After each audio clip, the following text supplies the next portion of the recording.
It's freezing in here. Not because the AC is up, but because we're talking about icebergs.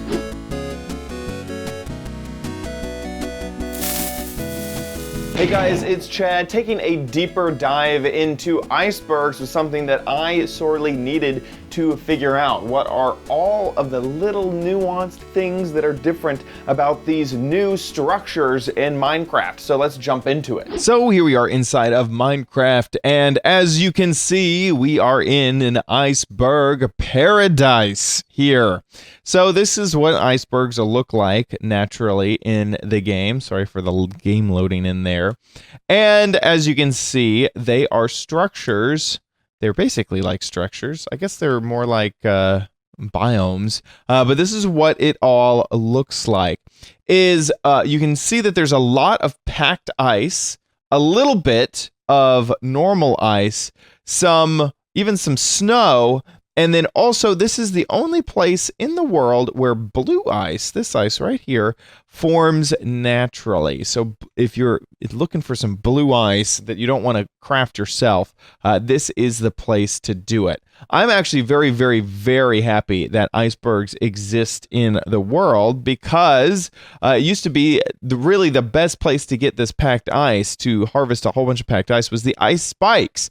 And ice spikes are kind of, you know, they're special, really, and icebergs aren't all that special. So you can come right on over to these guys, harvest until your heart is content with as much ice as you want, and you're not really destroying all of your ice spikes. So it's a good place to get lots and lots of packed ice. Now, there's some pretty interesting things about the way that icebergs form, and that is that they're not always solid. As you can see, that one right back there, that was pretty empty. This one right here has a few holes as well. Also, because snow and blue ice is generated on these guys, you can get some really, really interesting icebergs, which is kind of cool in my opinion. It's one of the, it is a structure, but it's one of the only like big flowing structures that we have in Minecraft.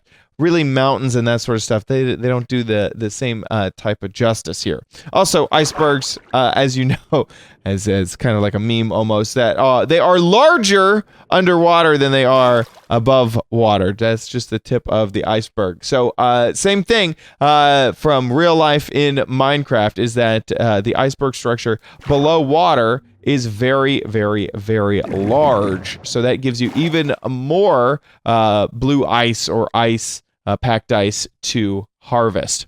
Another neat thing is that polar bears will spawn around icebergs, which kind of is almost like a little sad thing. You know, I've heard a few times that because the icebergs are melting, polar bears are getting endangered. They're getting caught on icebergs that are floating out to the sea. It's almost a little bit sad to think about, but they do spawn in icebergs, which is a very easy way if you're trying to capture a polar bear. Probably one of the easiest ways to find one is to take a boat, find some icebergs, boat around, and they're already on a nice, easy level for you to capture them inside of a boat so that you can take them home. Remember to not mess around with their cubs, otherwise bears will become very angry very fast. Finally, I want to mention, just because I've been kind of showing off some small icebergs, humongous icebergs can exist. These structures are really, really, really big. Look at that. That's terrifying in a way. I could see the Ice King living in this iceberg right here.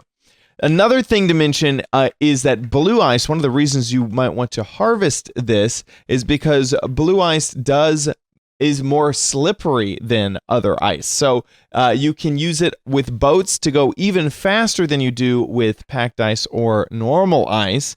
And blue ice is rather expensive to create because you need 9 normal packed ice, and in order to get packed ice you need 9 normal ice. So if you're trying to make a lot of blue ice, you'll need a ton of packed ice or a ton, or tons and tons more of normal ice. So if you can find a place to harvest it, that will cut down on the resources needed to make lots and lots of it. Hope that you found this useful. If you did, let me know what you learned in the comments down below. If you like this video, please give it a thumbs up. If you didn't like this video, give it a big old thumbs down. That'll just let me know. Also, make sure you subscribe for future videos, tips, tricks, tutorials, and spotlights here on OMG Craft. See you next time. Bye.